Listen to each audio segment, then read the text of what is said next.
Nous allons écouter pourquoi un Bamileke ne sera jamais président au Cameroun. Quel qu'en soit son parti politique, un Bamileke ne sera jamais président au Cameroun.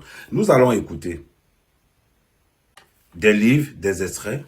Surtout, nous allons écouter pourquoi Maurice Kamto, à jamais, ne sera président au Cameroun. Donc, nous les Nkwa, comme vous nous appelez, nous les feignants, comme vous nous appelez, vous les Bamileke, on accepte, nous sommes feignants. Mais tant que nous sommes nombreux, vous ne serez jamais président au Cameroun.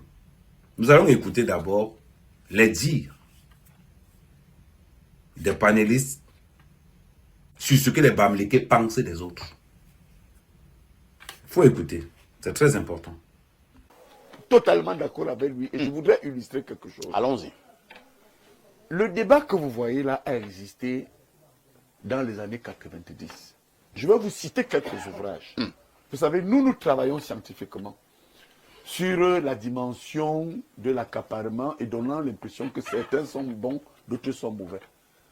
Vous savez, quand le président Paul Biya lance la démocratie en 90, il y a un débat, lisez un ouvrage intitulé « La problématique de l'unité nationale au Cameroun ».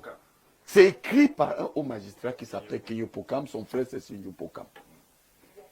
Vous voyez, permettez-nous, je vais arriver. Et avant le duel camerounais, il y a même le dynamisme bamileke de Jean-Louis Dormeau. Vous allez voir que nous sommes quand même des témoins d'une déconstruction de l'État que certains intellectuels ont voulu mener. Permettez-moi de vous dire ça, on a lu ce livre pour vous. Et ce sont eux qui ramènent d'ailleurs ce débat dans la prison actuelle. Regardez, lorsque Paul Biya rentre la démocratie, il y a 3 journaux. Mais celui qui m'a le plus choqué, je le cite, si je vous raconte des histoires, il a la légitimité de me porter plainte Benjamin Zébazé. Challenge Hebdo. J'ai encore ce journal qui s'appelait Challenge Hebdo. Voilà ce qu'il dit. Je le dis dans cet ouvrage que je vous offre. Hein. Merci, vous n'avez pas 50 000 francs pour l'acheter. Donc, je vous l'offre. Merci, professeur. Oui, je vais de m'offrir un seul mot comme un peu. Oui, oui. Merci. Bon, Merci. et je vais donc vous dire que, il dit, je le cite quelque part dans une page, que Biya a échoué parce que les bêtis sont essentiellement faits pour boire l'alcool et aimer les femmes. Voilà. Etc. Vous dites que qui l'a dit? Challenge Hebdo. Et qui l'a dit? Qui l'écrit? Dans les... Il écrit. Qui écrit? Benjamin Zébazé. Benjamin Zébazé. Il assure du moins la rédaction, comme Vous comprenez? J'ai ça dans ma thèse, je le mets, je ressors cela.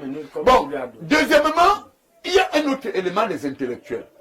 Keyo Pokam, la problématique de l'unité nationale au Cameroun. Je vous résume ça en 30 secondes. Il dit bien, les Bamileke sont marginalisés au Cameroun. Pour preuve, partout où il y a le développement, notamment les villes de Douala, de Konsamba, et même quelques quartiers de Yaoundé, c'est parce que les Bamileke s'y sont installés. Donc je vous montre un peu ce qui se prépare encore.